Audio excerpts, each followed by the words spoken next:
La amarga pasión de Cristo según las visiones de Ana Catalina Emmerich. Audios de Unidos en el amor a Jesús. La flagelación de Jesús. Pilatos, el más voluble e irresoluto de los jueces, había pronunciado varias veces estas palabras ignominiosas: No encuentro crimen en él, lo mandaré azotar y lo dejaré libre. Pero los judíos continuaban gritando: Crucifícalo, crucifícalo. Sin embargo, Pilatos estaba decidido a que su voluntad prevaleciera y no tuviera que condenar a muerte a Jesús, por lo que lo mandó azotar a la manera de los romanos. Entonces los esbirros, a empellones, llevaron a Jesús a la plaza, en medio del tumulto de un pueblo rabioso. Al norte del palacio de Pilatos, a poca distancia del puesto de guardia, había una columna de azotes. Los verdugos llegaron con látigos y cuerdas que depositaron al pie de la columna. Eran 6 hombres de piel oscura y más bajos que Jesús.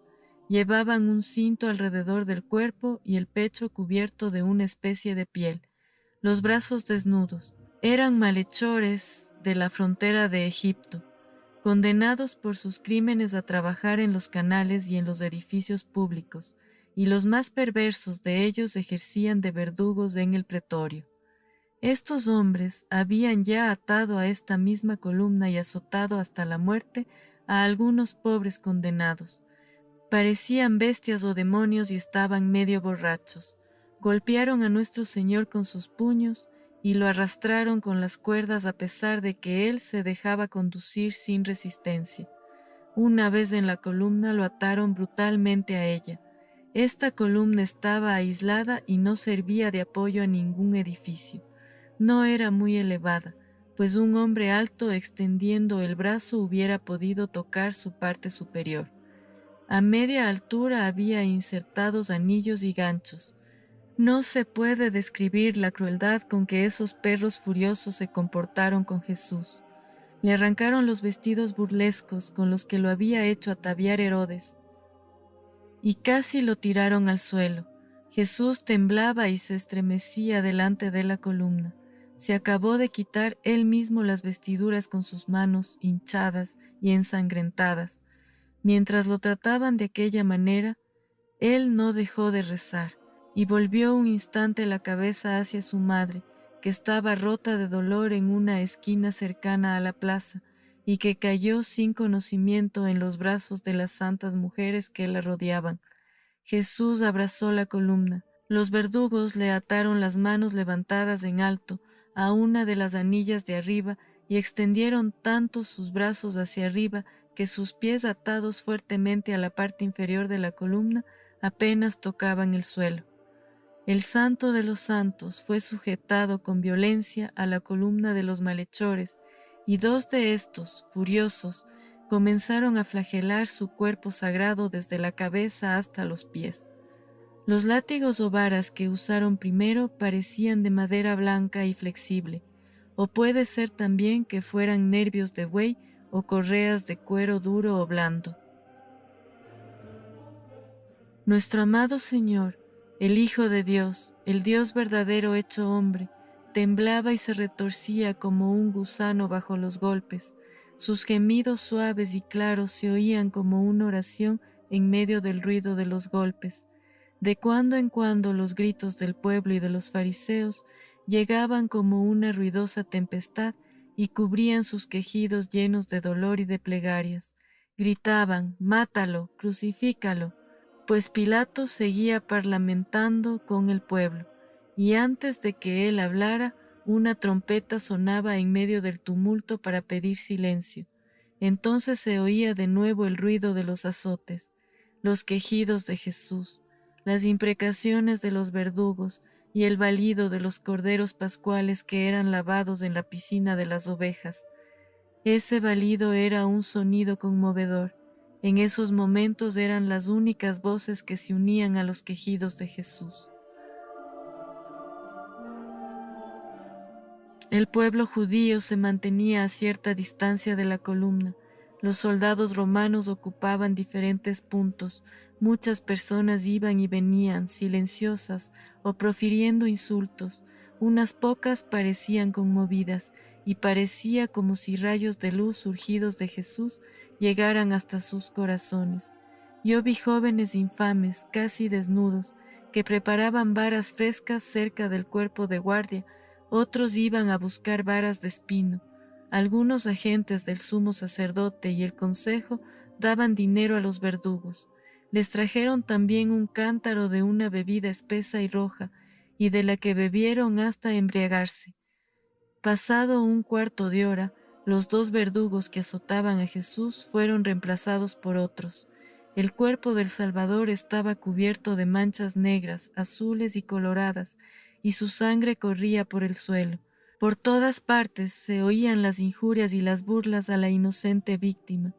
La noche había sido extremadamente fría y la mañana oscura y nublada, incluso con algo de lluvia.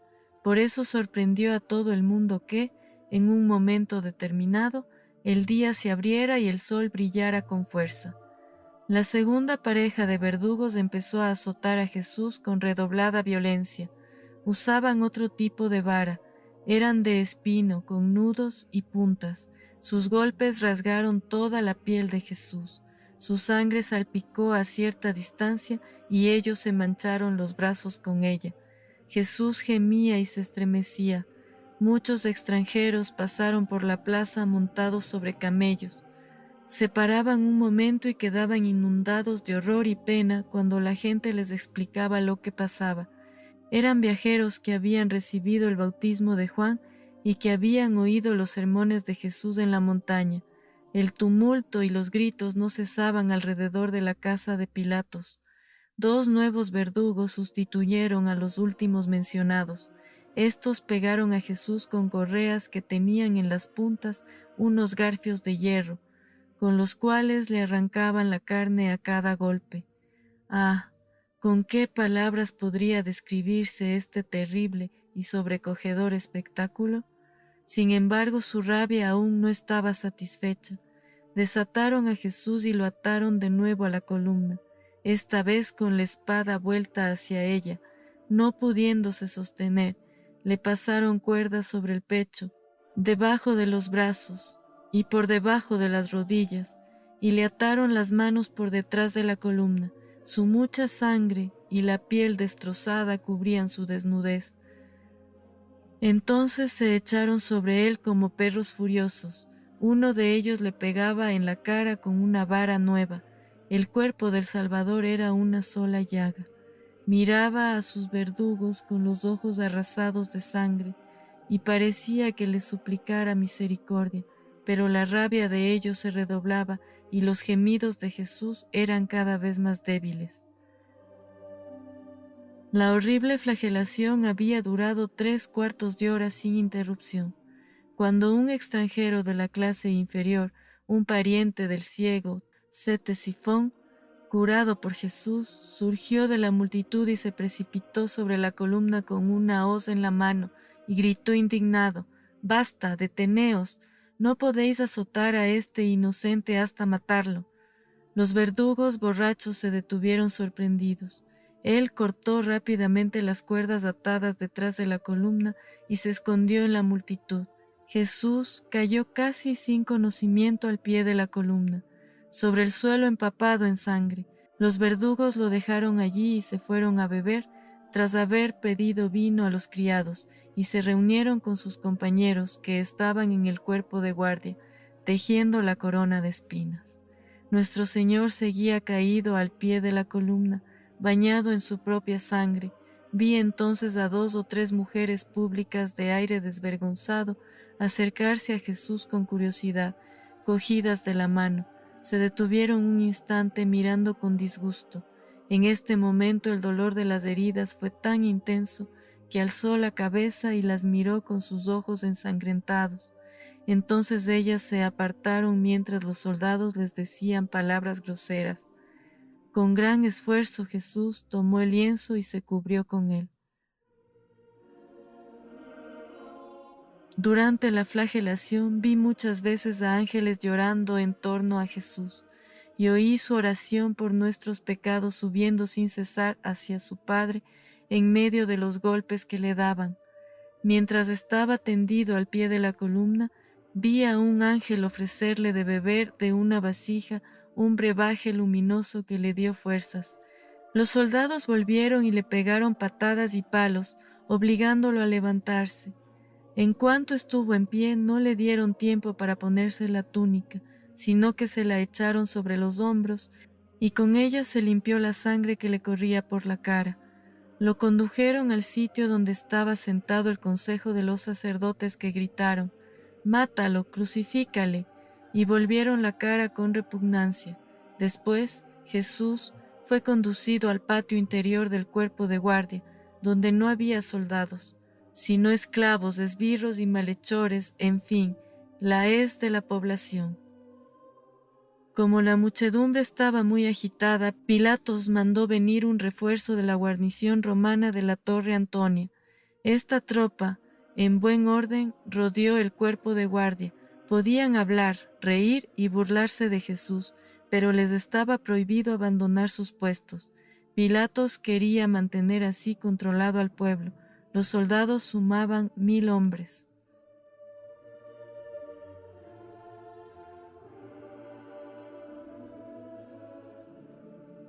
María durante la flagelación de Jesús.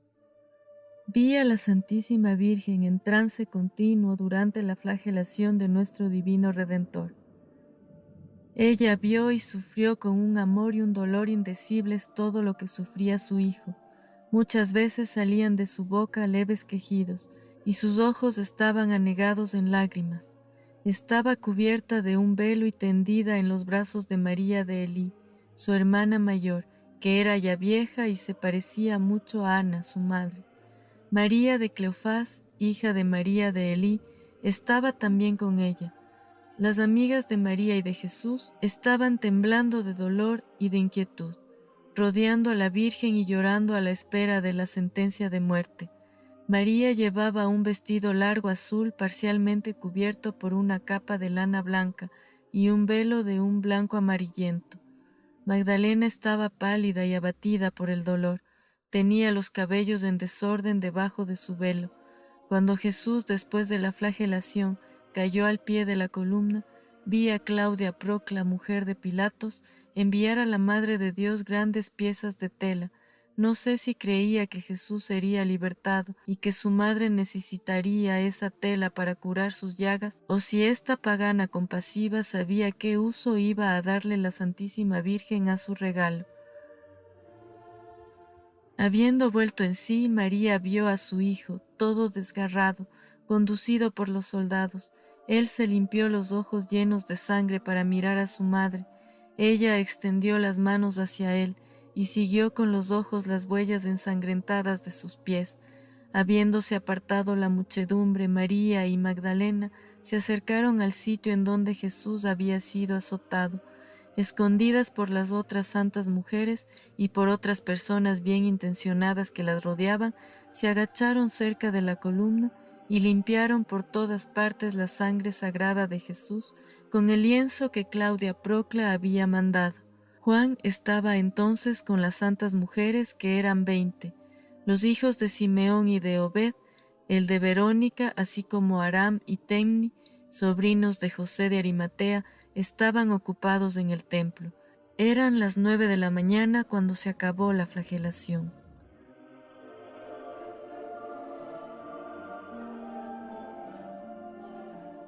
Jesús vejado y coronado de espinas.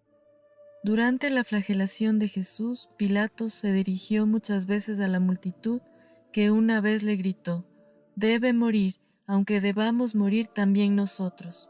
Cuando Jesús fue conducido al cuerpo de guardia, gritaron de nuevo: «¡Mátalo, crucifícalo!». Después de esto hubo un rato de silencio. Pilatos dio órdenes diversas a sus soldados y los miembros del Sanedrín mandaron a sus criados a que les trajesen de comer. Pilatos, con el espíritu agitado por sus supersticiones, se retiró algunos instantes para consultar a sus dioses y ofrecerles incienso. La Santísima Virgen y las santas mujeres se retiraron de la plaza. Después de haber recogido la sangre de Jesús, vi que entraban con sus lienzos ensangrentados en una casita cercana. No sé de quién era.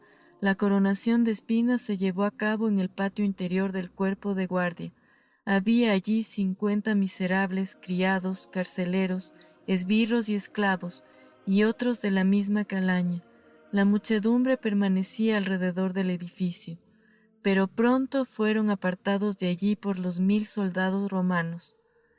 Aunque mantenían el orden, estos soldados reían y se burlaban de Jesús, y animaban a los torturadores de nuestro Señor a redoblar sus insultos, como los aplausos del público excitan a los cómicos. En medio del patio había un fragmento de pilar. Pusieron sobre él un banquillo muy bajo y lo llenaron de piedras puntiagudas. Le quitaron a Jesús nuevamente la ropa y le colocaron una capa vieja colorada de un soldado que no llegaba a sus rodillas. Lo arrastraron al asiento que le habían preparado y lo sentaron brutalmente en él. Entonces le ciñeron la corona de espinas a la cabeza y se la ataron fuertemente por detrás. Estaba hecha de 3 varas de espino bien trenzadas, y la mayor parte de las puntas vueltas a propósito hacia adentro. En cuanto se la ataron, le pusieron una caña en la mano. Todo esto lo hicieron con una gravedad bufa, como si realmente lo coronasen rey. Le cogieron la caña de las manos y le pegaron con tanta violencia sobre la corona de espinas que los ojos del Salvador se llenaron de sangre. Se arrodillaron ante él y le hicieron burla, le escupieron la cara y lo abofetearon gritándole: «Salve, Rey de los judíos». Después lo levantaron de su asiento y luego volvieron a sentarlo en él con violencia. Es absolutamente imposible describir los ultrajes que perpetraron esos monstruos con forma humana. Jesús sufría una sed horrible a causa de la fiebre provocada por sus heridas. Temblaba. Su carne estaba abierta hasta los huesos, su lengua contraída. Solo la sangre sagrada que caía de su cabeza refrescaba sus labios ardientes y entreabiertos. Esta espantosa escena duró media hora, mientras los soldados formados alrededor del pretorio seguían riendo e incitando a la perpetración de todavía mayores ultrajes.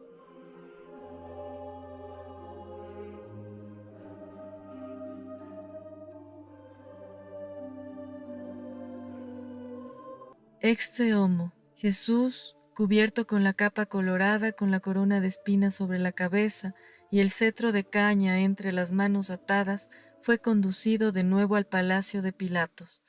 Resultaba irreconocible a causa de la sangre que le cubría los ojos, la boca y la barba. Su cuerpo era pura llaga, andaba encorvado y temblando. Cuando nuestro Señor llegó ante Pilatos, este hombre débil y cruel se echó a temblar de horror y compasión, mientras el populacho y los sacerdotes, en cambio, seguían insultándole y burlándose de él. Cuando Jesús subió los escalones, Pilatos se asomó a la terraza y sonó la trompeta anunciando que el gobernador quería hablar. Se dirigió al sumo sacerdote, a los miembros del consejo y a todos los presentes y les dijo: «Os lo mostraré de nuevo y os vuelvo a decir que no hallo en él ningún crimen». Jesús fue conducido junto a Pilatos para que todo el mundo pudiera ver con sus crueles ojos el estado en que Jesús se encontraba.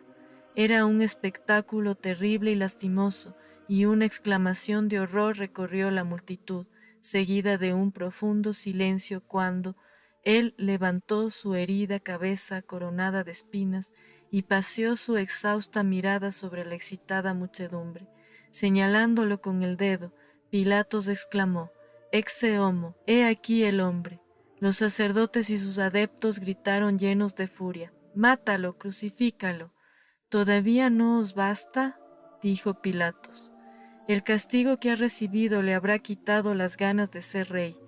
Pero ellos, furiosos, seguían gritando y cada vez más gente se añadía a la exigencia: «¡Mátalo, crucifícalo!». Pilatos mandó tocar otra vez la trompeta y pidiendo silencio dijo: «Entonces tomadlo y crucificadlo vosotros, pues yo no hallo en él ninguna culpa». Algunos de los sacerdotes exclamaron: «Según nuestra ley debe morir, pues se ha llamado a sí mismo Hijo de Dios». Estas palabras, «se ha llamado a sí mismo Hijo de Dios», despertaron los temores supersticiosos de Pilatos. Hizo conducir a Jesús a otra estancia y a solas le preguntó qué pretendía. Jesús no respondió y Pilatos le dijo: ¿No me respondes? ¿No sabes que está en mi mano crucificarte o ponerte en libertad? Y Jesús le contestó: Tú no tienes más poder sobre mí que el que has recibido de arriba. Por eso, el que me ha entregado a ti ha cometido el mayor pecado. La indecisión de su marido llenaba a Claudia Procla de inquietud, por lo que, en ese momento, ella le mandó de nuevo el anillo para recordarle su promesa, pero él le dio una respuesta vaga y supersticiosa, cuyo sentido era que dejaba el caso en manos de los dioses. Los enemigos de Jesús, habiendo sabido de los esfuerzos llevados a cabo por Claudia para salvarlo, hicieron correr el rumor de que los partidarios de Jesús habían seducido a la mujer de Pilatos y que, si lo ponían en libertad, se uniría a los romanos para destruir Jerusalén y exterminar a todos los judíos. Pilatos, en medio de sus vacilaciones, era como un hombre borracho, su razón no sabía dónde agacharse. Se dirigió una vez más a los enemigos de Jesús y, viendo que seguían pidiendo su muerte, si cabe con más violencia que nunca, agitado, incierto, quiso obtener del Salvador una respuesta que lo sacara de este penoso estado. Volvió al pretorio y se quedó de nuevo a solas con él. ¿Será posible que sea un Dios?, se decía mirando a Jesús desfigurado y ensangrentado. Después le suplicó que le dijera si era Dios, si era el rey prometido a los judíos, y hasta dónde se extendía su imperio y de qué tipo era su divinidad. No puedo repetir más que el sentido de la respuesta de Jesús, pero sus palabras fueron solemnes y severas. Le repitió que su reino no era de este mundo. Después le reveló todos los crímenes secretos que Pilatos había cometido. Le avisó de la suerte miserable que le esperaba, el destierro y un fin abominable, y predijo que él, Jesús, vendría un día a pronunciar contra él un juicio justo. Pilatos, medio aterrorizado y medio enfadado por las palabras de Jesús, salió otra vez a la terraza y declaró que quería libertar a Jesús. Entonces gritaron: «Si lo sueltas no eres amigo del César, porque el que se nombra a sí mismo rey es enemigo del César». Otros decían que lo denunciarían al emperador porque les impedía celebrar la fiesta, que acabase pronto porque a las 10 tenían que estar en el templo. Otra vez se oían por todas partes gritos: «¡Crucifícale, crucifícale!», desde las azoteas y la plaza, desde las calles cercanas al foro, donde muchas personas se habían juntado. Pilatos vio que sus esfuerzos eran inútiles, que el tumulto se hacía cada vez más ensordecedor, y la agitación era tanta que él empezaba a temer una sublevación. Entonces Pilatos mandó que le trajesen agua. Un criado se la echó sobre las manos delante del pueblo, y él gritó desde lo alto de la terraza: «Soy inocente de la sangre de este justo, vosotros responderéis de ella». Entonces se levantó un grito horrible y unánime de toda la gente reunida allí, desde todos los pueblos de Palestina, quienes exclamaron: «Que su sangre caiga sobre nosotros y nuestros hijos». Muchas veces durante mis meditaciones sobre la pasión de nuestro Señor, recuerdo y veo el momento mismo de esta solemne declaración. Veo un cielo negro, cubierto de nubes ensangrentadas, de las cuales salen varas y espadas de fuego, atravesando como maldiciones a la muchedumbre entera. Todos ellos me parecen sumidos en tinieblas, su grito sale de su boca como una llama que recae sobre ellos, penetra en algunos y solo vuela sobre otros. Estos son los que se han convertido después de la muerte de Jesús. El número de estos es considerable, pues Jesús y María no cesaron de rezar por sus enemigos.